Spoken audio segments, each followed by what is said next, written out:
Hello everyone and welcome back to Pokémon FireRed. So, it's been a day for me. I basically spent the remaining free time I had yesterday just getting my final Pokémon up and ready for the team. So I should actually explain one thing. Because of all the breeding, I did the breeding completely legitimately. I mean, I did use the speed feature of the emulator, of course, but that's the only thing I used. But then I would always breed a full box of, let me show you, a full box of Pokemon. La la la. So this would be the latest result of that. I did breed a bunch of Scyther, as you can see.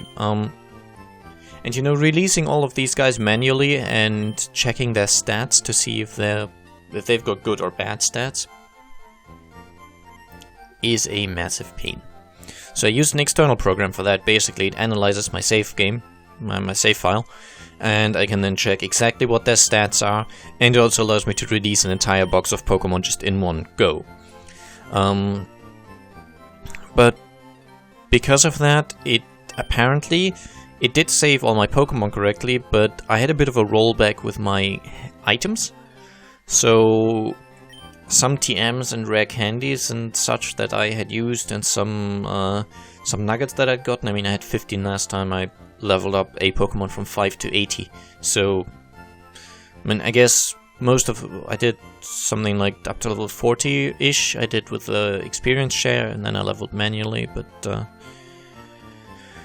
yeah, I had a bunch of nuggets and such, but those rolled back. So also the TMs I used are kind of back. I'm sorry about that, there's not really anything I can do.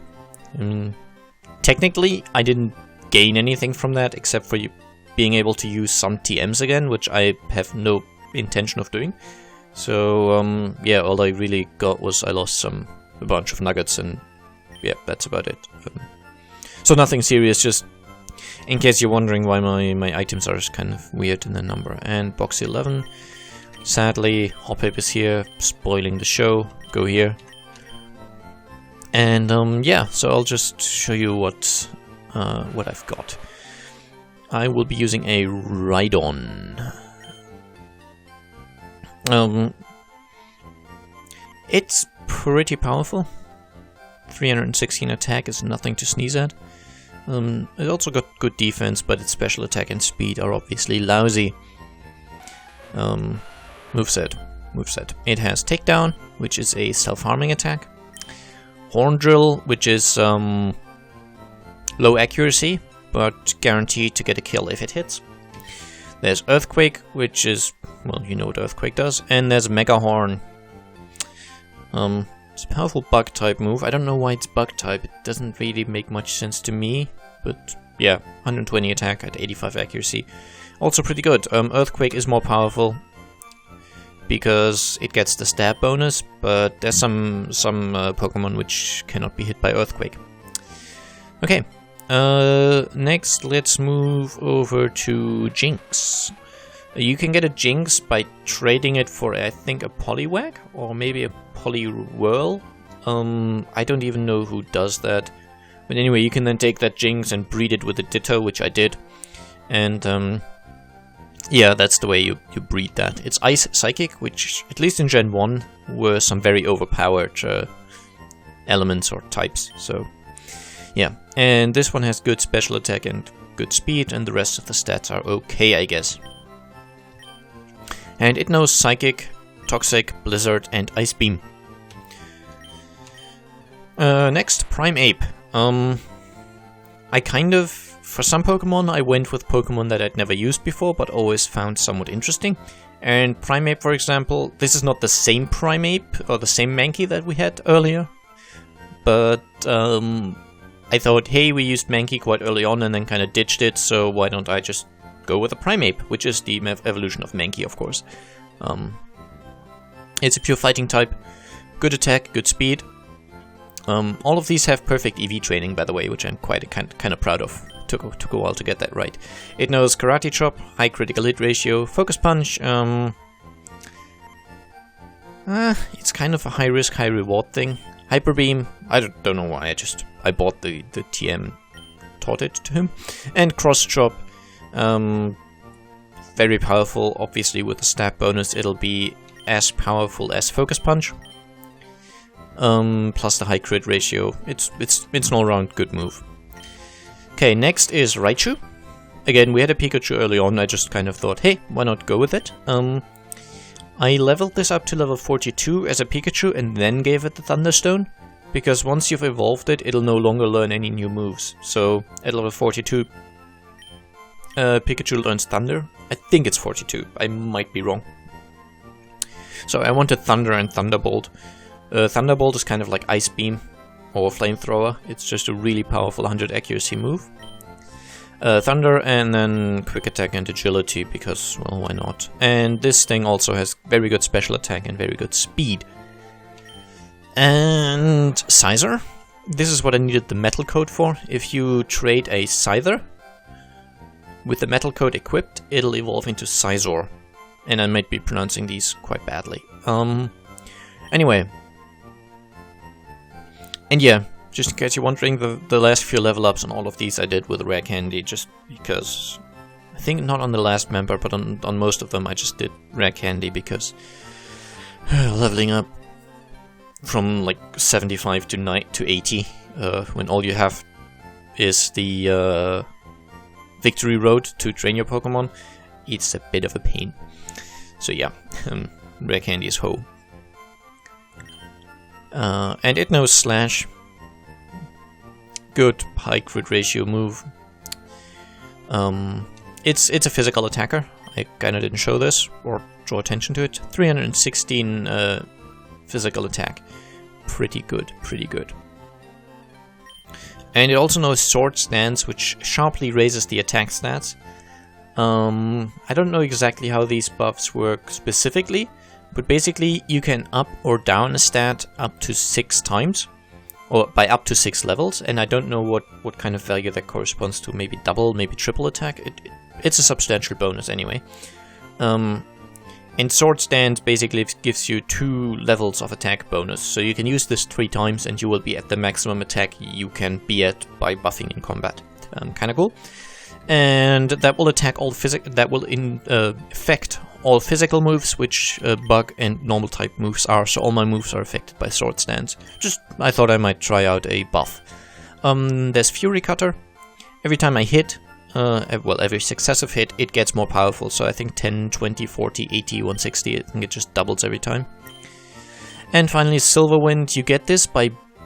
it can't learn it by itself, you can breed it into it if the parent is a... I think the father needs to be a... I think in my case it was a Butterfree, which can learn Silver Wind. And then if the parent's a Butterfree that knows Silver Wind, the child will know Silver Wind as well, even though the mother, which had to be a Scyther... yeah, the mother has to be a Scyther, because that determines the species of the child, but the father can give its attack downs. Anyway, and it pads on its attack. Anyway, so that's how you get Silver Wind on Scizor. Okay. And finally, Flareon.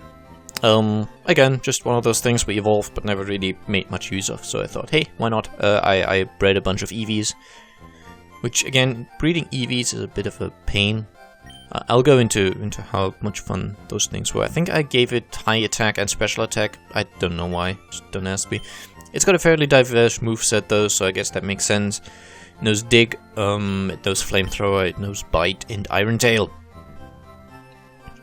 Okay, so let's go over this. Breeding Rhydon, not an issue. Breeding Jinx is annoying because it's 100% female. So you can't breed a Jinx with a Jinx, which means your only choice is a Ditto, or anything, well, not only choice, but you can breed it with its own species, which means you will get less chances at getting an egg, basically. It just takes longer to get eggs if you can't breed it with the optimal quote-unquote partner. In case of Rhydon, you could take a male and a female and breed those together. I mean, Rhyhorn it would be, but you can breed those together and you'll get good chances at getting eggs. Whereas with Jinx, you have to go with another Pokemon from its egg group that it can breed with, but it can't be another Jinx because they're only female, so less chances at eggs. And then, in addition to that, it doesn't actually hatch into a Jinx, it hatches into a Smoochum. which is considered a baby Pokemon, and you're not allowed to breed those because, well, babies can't have babies. Makes sense, right? So you have to level those up to level 30, I think? So it evolves into Jinx again, so you can kind of breed the next generation once you've found a good child that you want to keep breeding with. Major nuisance. Primeape. Yeah. Similarly. Just like right on. Just breed this, not an issue. Pikachu, again, breeding Pikachus, you can get male and female at least, so that's good. But they evolve into a baby Pokemon, which you will then need to get its happiness up, which is also annoying, in order to be able to evolve it into Pikachu, because Pichu, being a baby, can't breed. Scizor, just perfectly fine, normal breeding, not an issue. And Flareon, the disadvantage is that Eevee is like 87% male and only 12% female, so you just don't get very many females, but you do get some, so that's okay. And yeah, because of the external save game editor, I used some of the stats on the Pokemon, or some of the sort of stuff on them is weird. I think it messed up some of the where I met them and some of the special abilities, but I noticed this too late, and redoing the whole thing without the external editor was just not something I was gonna do. So I'm sorry for that. Some of the stats are somewhat messed up, but all the combat relevant stuff, so the moveset and the actual stats, those should be just fine. It just... I don't know, I think the save game editor I used wasn't very good. It just... when I kind of released boxes of Pokemon and then I exported the Pokemon I wanted to keep using that thing, which basically made a new file on my computer, and then I imported it back after I'd released all the ones I didn't want, because that was the fast way to do it. But I think on importing or on exporting maybe, he took some weird values, so I really don't know why it did that. I maybe took values from the parents or from some other Pokemon in the box, or I really have no idea. It was kind of weird. Anyway, I'll make a quick cut here, and I'll see you in just a second. Hello, and there I am, back again. Oh, it's been maybe 10 minutes for me.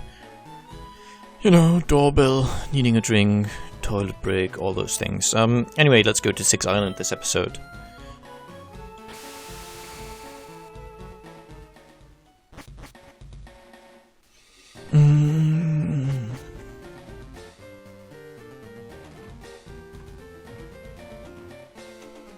I really don't know these places very well. Let's just make sure I enter the Poké Center once. Oh hey, it's Scary. Hey, Strange, how's your Pokédex filling up? It looks like it's impossible to get all the Pokémon by hanging around just these parts. Maybe there are Pokémon we don't know about somewhere far away. Well, if I can't do it, there's no way for you to get it done. I'm not going to get all desperate over this. I'll keep collecting Pokémon at my own pace while I train them. That's what I'll do, so there's no point in staying here. I may as well leave for home. That's that then, smell you later. Okay, so that's interesting. It actually is true that Generation 3, it's impossible to complete the Pokédex unless you're in Japan, I think, or at least unless you were in Japan at a specific time. There's a special legendary in Gen... Leperberry, haha. There's Celebi, a kind of special Gen 2 legendary, I think. Are you a trainer? I'm practicing in secret so no one can see me. Fair enough. I think Celebi was kind of a plant psychic type or something. Anyway, a sort of event Pokemon. In Generation 2, there was a Celebi tour, which is basically they went around various countries. I know there was one in Germany, I'm not too sure but which other countries had one, but you could basically go to those events and show up with your cartridge of gold or silver, and they would put a Celebi on that. So you could get the Celebi in Generation 2. But you cannot trade up from Generation 2 to Generation 3 because of all the technical changes, and because I think they wanted to break away from all the generations where duping was possible. They made it so that Generation 2 and 3 are kind of not compatible. I mean, you can still dupe in Generation 3, I know, but they weren't planning for that, so... yeah. Basically, I think in Emerald you can do duping. Not that it matters. So they did another Celebi tour, which I believe you could get it on any Generation 4 game. On the Nintendo DS cartridges, which was, I think in 2011 they did that. So you could get it on Gen 4, but I'm not 100% certain, but I think you can trade down from 4 to 3. You might be able to, so maybe that's the way to do it, but I think you can't. And so yeah, Gen 3 just doesn't have Celebi. I'm not sure how it is with the other special event Pokemon, whether you can still get those. I know some of them are definitely problematic. But yeah, completing the Pokédex, I mean, it's never been possible by only buying one game. You always had to buy multiple. Quite the coincidence, right? But I think in Gen 3, without cheating, it might actually be completely impossible. My boyfriend's always busy, so I come swimming by myself. Well, that's fine. I should continue my timer, maybe. So 5 Island was kinda large. I think 6 Island is also kinda large. I do apologize, the episodes will be a bit longer, but I'm trying to show at least most of the place. I think, however, that on this island there's actually not too much that I really want.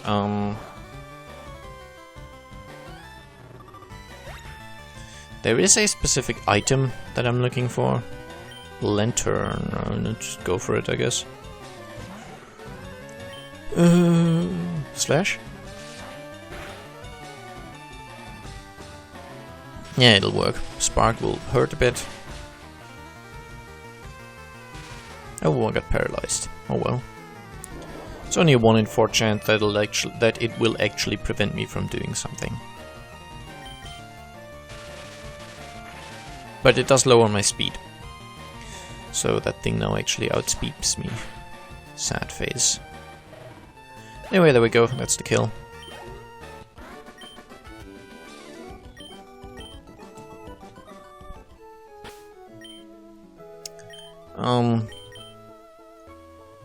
Oh yeah, I never quite showed this. The Metal Coat, it also boosts Steel-type moves if you give it to a Pokemon.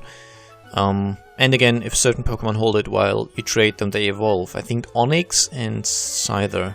I'm not sure about any of the other ones. There might be others, but yeah. They evolve into Steelix and Scizor, respectively. Then there's the Lax Incense, which we got from the Lost Cave. Reduces the enemy's accuracy. I don't know by how much, not much, maybe 5 or 10%. And Sea Incense, which slightly boosts Water-type moves. I think the Miracle Water, which you get from the Game Corner, I want to say. Wow, normal potion. I'm just going to use this, so it's out of the way. But yeah, I think the normal Miracle Water gives a better boost.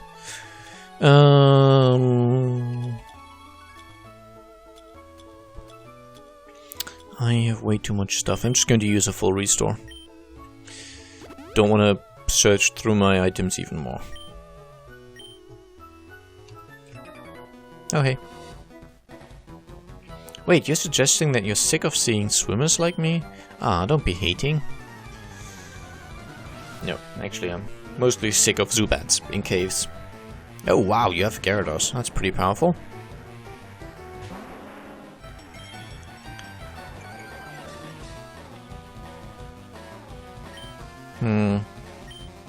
I'm tempted to just see what a flamethrower does.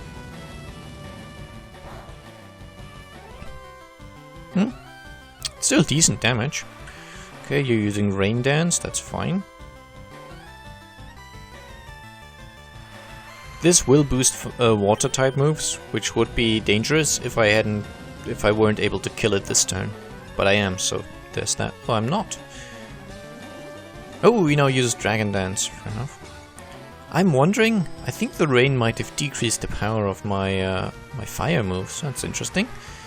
Oh yeah, and Dragon Dance is a pretty powerful self buff. But yeah, he wasted 2 turns setting up his Pokemon to be more powerful. Which I used those 2 turns to kill him, basically.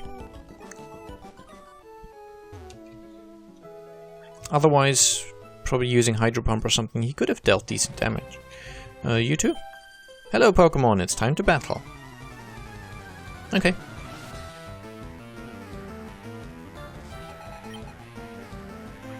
You have Pikachu and Pikachu. Well, isn't that charming? Look, I've got Charizard and Dragonite. Bet that's it. Oh, I can use Earthquake. Let's see if that works the way I think it does. Both my Pokemon are flying type, so they should be immune against the Earthquake. Whereas... doesn't affect Charizard, that's intended. Yeah. So that's perfect. I had a flying partner, so Earthquake was going to hit all Pokemon on the field. But Charizard's flying, so it's immune, so it's only hitting the enemies. That's kinda cool. Some moves in double battles are not just sort of single target. What's this? Wanted the ultimate horn. What? Heracross. Big and shiny, it's the bug boss. Love it, needed Heracross. Okay, so I'm guessing if you show this girl a Heracross, she will be happy. I let a pleasant breeze lead me all the way here. Are you one of those ladies? No, well, kind of. You're Aroma Lady Rose, but not like the sort of oblivious upper class twat we encountered earlier, or last episode rather. I'm afraid Suncorn is a really weak Pokemon. No idea why you wouldn't evolve it.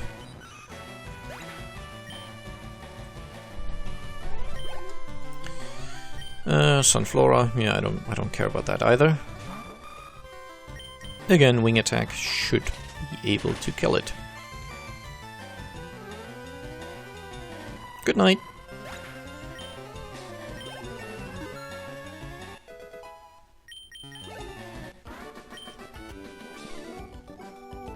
You're so cute when you're determined. Oh, you're cute too. I do like women with skirts. Anyway. That's enough about me. Oh, special grass? Haha, Oranberry. Which I have, what, 200 of? We have the forest here. Pattern bush.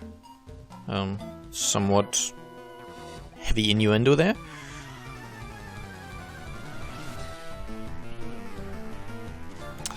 Youngster Cordell. That's one thing they added in Gen 2, I think. The trainers actually had names. In Gen 1, that would only be a youngster.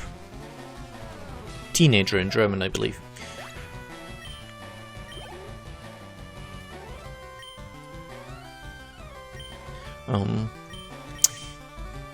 It's kind of funny, or well, it's just a story I'm not going to tell. When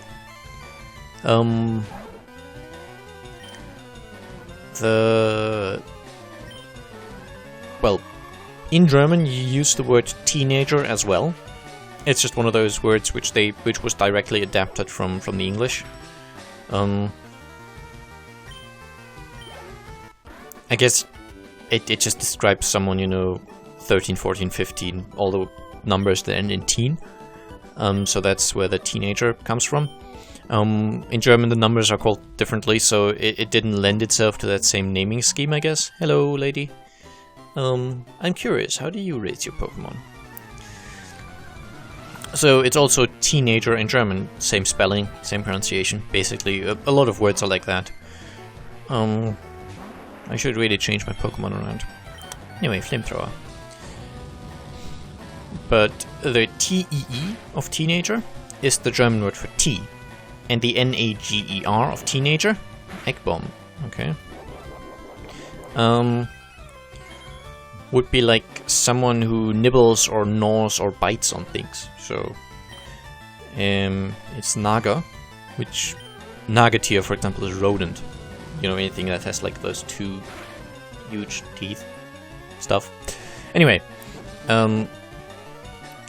so when I was quite young and I first encountered the word teenager, I thought it was a composite of tea and someone who sort of gnaws on things or bites on things or chews on things. So, not knowing what it was meant, because I hadn't even gotten to the point where I got English at school,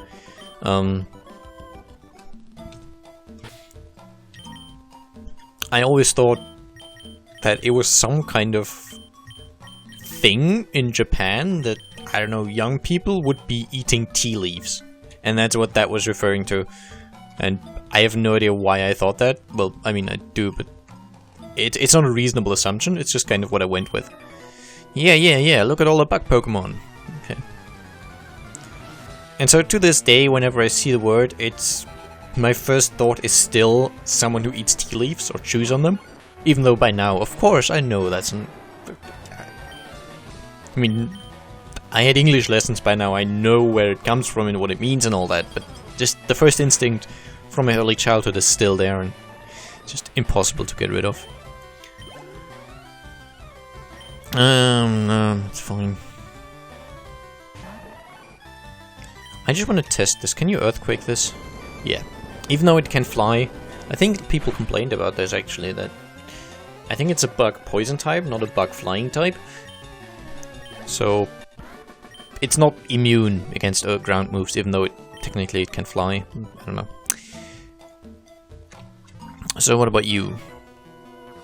Have you noticed something odd about these parts? Yeah, there's weird...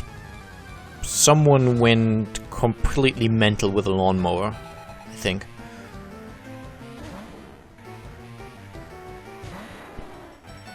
And I also have Ice Beam.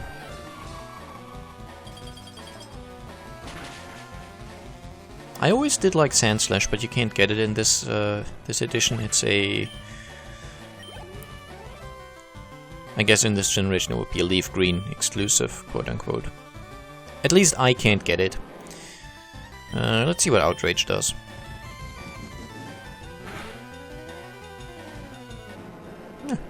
It's fine.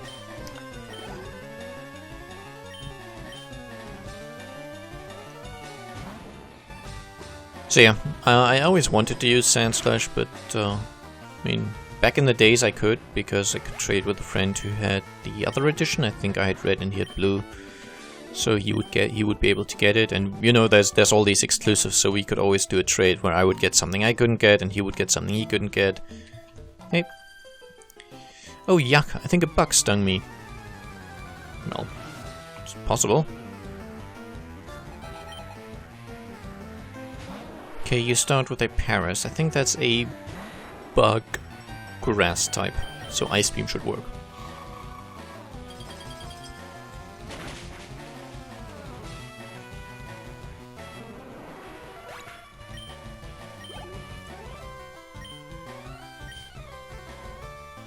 And another Paras and possibly a Parasect for the final one. Let's go for Outrage.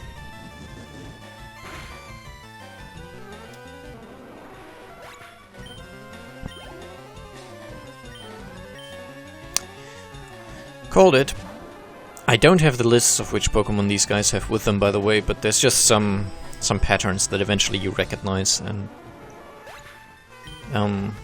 humans are incredibly good at pattern recognition, to the point where we see patterns where there aren't any.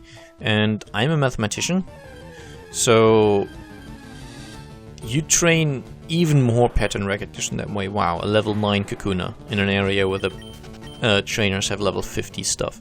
That's smart. Hey lady, take a deep breath. Isn't the air delicious? Not around these parts, I'm afraid. I live kind of in a city. Lots of pollution around. Sadly. Well, not like excessive. We're not talking Tokyo levels where you can't go outside without a breathing mask on some days. It's not that bad, but I go to holiday in Scotland on occasion, and we used to go to Austria, into the mountains as well, and there's a noticeable noticeable change in air quality when going from close to a city to more rural areas, more into the countryside. The air quality does tend to get a lot better. I mean, sometimes, you know, there's farmers spraying cow manure to fertilize their crops, which that kind of smells, well, like cow shit. Incidentally, because that's what it is. But just in general, the air is a lot better in the countryside. As you would expect, I mean, less factories around. I'm not sure if I want any of these trainer battles. I'm just gonna go down here and see where it takes me. To the green path. I really don't know this place very well. I'll just look around. If I find, or when I find the one thing I'm looking for, I will possibly... Oh, yeah, I'll fight you, fine. Huh? I was envisioning my house, but this is where I teleport. Well, technically you always teleport to the last Poké Center you used. A trick that will come in handy.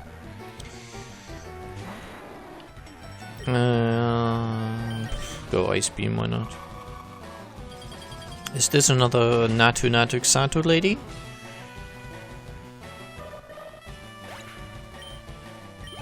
Bling!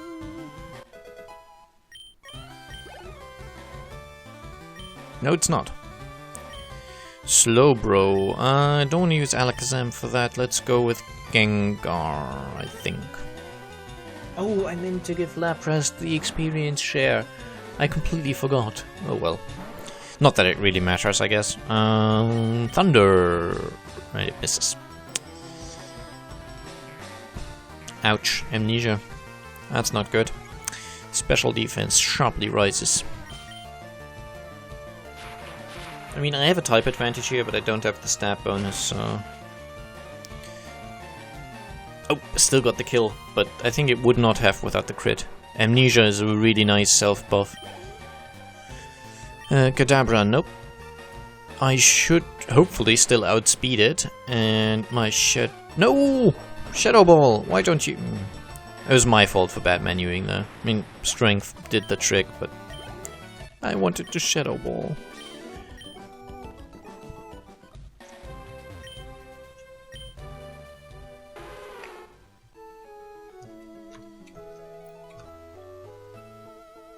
Outcast Island?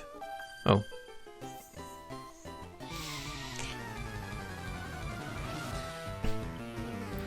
Okay, so we had one swimmer who was referencing me being annoyed at the amount of swimmers there are, and now we have another one referencing that it's apparently really difficult to send out Pokemon while swimming. I think those were two kind of common complaints from the first gen about how it didn't make sense that you were swimming on a Pokemon but it could still do battle, and also about how there were too many swimming trainers along the routes. I'm wondering if that's intentional or if I'm just jumping to conclusions here. I meant to talk about this earlier, but the pattern recognition thing. Recognizing patterns is important. It allows you to, for example, eventually see the connection between cause and effect for various things. So, like I ate, or maybe say Jeff ate that berry and then Jeff died, so maybe I should not be eating that berry. So that would be a case of how pattern recognition can be helpful. Okay, I want that item. PP up. Okay, I did not want that item. But then there's also a point where pattern recognition kind of fails. So that would be a case like, oh, I think this is where I wanted to go. Hey, Team Rocket member. There are no rare Pokemon around these parts, not a one. That burns me up, man. I'll take it out on you. So for example, for a very long time, people used to think that bad smell caused disease. Which actually, you know, germs viruses and bacteria cause disease. Hanging around your own feces and stuff like that, that causes disease. But without a microscope or any way to detect that, what you would see is, okay, that corpse is beginning to get smelly, and if we hang around it, we start getting sick. Or, okay, my excrement is very smelly, and if I hang around it, I will eventually get sick. So the pattern recognition somewhat worked, but the assumption was it was the smell actually causing the disease. So the thought was, okay, I'm fine hanging around my own excrement as long as I douse it in some perfume. Or it's fine if I hang around the corpse as long as I close my nose so I can't inhale the smell which causes the diseases. Which for a long time, when armies went to war, and this happened, I don't know, maybe into the 1800s, I guess. Don't quote me exactly, but the idea was that there wasn't really the notion of, you know, you put the latrines far away from the troops so they don't get sick. Because if one guy got sick, it would spread fairly easily as long as you're kind of also closely huddled up and, you know, in unclean conditions. Very unclean. So I think the British Army at some point, they were the first to kind of realize, okay, let's not live in our own shit. Basically, let's kind of put it away and, you know, keep it away from us.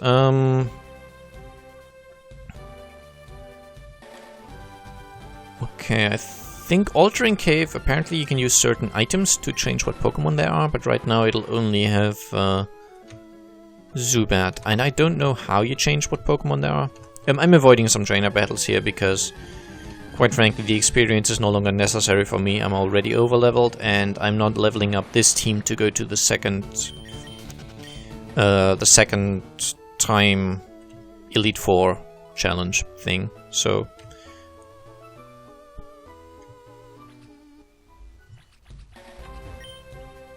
but yeah, there's ruins apparently also, which I really do want to go to. Apparently accessed by walking south and around the large grass maze. And this I am getting from a walkthrough solution thing online.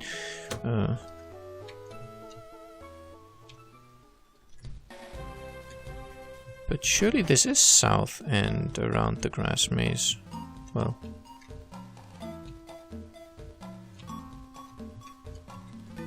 south would be down, but that was the only down exit I saw. Oh, Spinarak.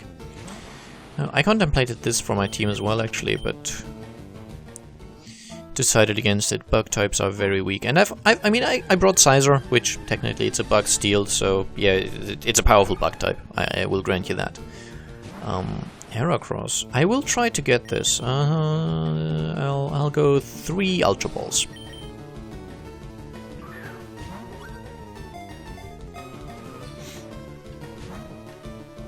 Oh, I'd appear to be caught. And I think I mentioned at some point that, you know, the longer you throw balls, the higher the chance of catching a Pokemon. That's not generally true. I completely misremembered that. It's only true for, I think, the timer ball, which the longer the fight is, the higher its chance to catch the Pokemon. It's not a general fact. I misrepresented that because I misremembered, so it is not true. Okay. Still box 11 active, but now you've seen my new team, it's not so bad that that box gets polluted! And another Spinarak.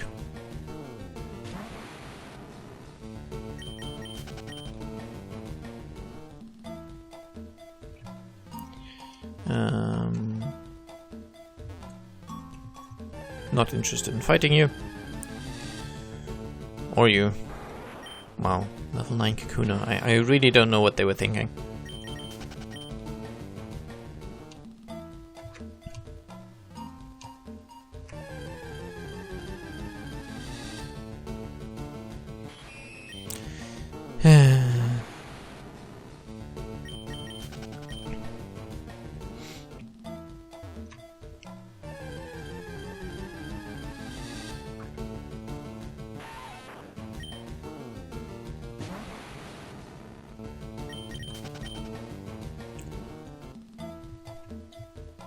Don't think there's any exits up here. Oh hey, lady. I'm working to preserve the natural ecology of Pokemon here. You know, the best way to preserve natural ecology is not working. It's just leaving it be. That generally works, because then everything kind of, you know, happens the way nature would have it happen, if you know what I mean.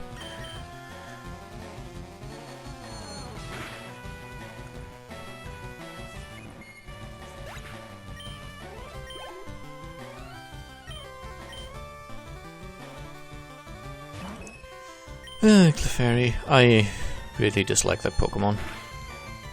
It's too girly. I'm a man. Rah. Clefable. Cool.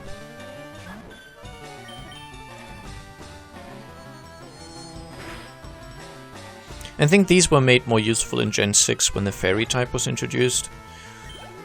But currently, I don't know, they all seemed so kind of tedious, you know, making you sleep or fall in love with them, just kind of annoying to fight, but not really that powerful.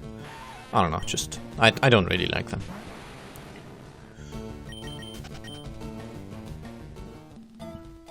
Okay, you know what I'll do? I'll make a cut here and check where I need to go, because I'm lost.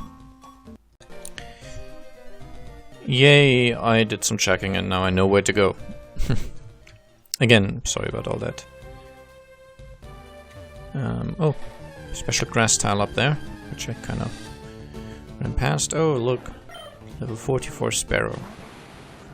Fine, I'll Psybeam you, just for the fun of it. They seem to be inconsistent in the wild Pokemon levels here. In the forest we met some below level 20 stuff, some of them even below level 10. Peanut berry, okay. Pineapple, obviously. And now here we have, well, level 44 Sparrows, and I'm assuming other Pokemon to match. I don't care anymore. I should also notice, not notice, I mean I did notice it. Oh, look, the Sentry's only level 10. That's reasonable.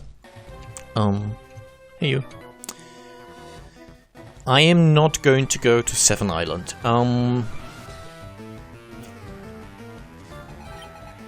The reason is there's nothing there I want or need or have any use for. You can go there if you want to catch some Unowns. But if you really want that, I guess play the game yourself. I am not interested in Unowns. So it seems silly for me to go there and go through it. There really isn't much there. I think there's also the Trainer Tower, which is kind of sort of just duels against trainers. Nothing I'm interested in, basically. So I'm just not going to bother with that.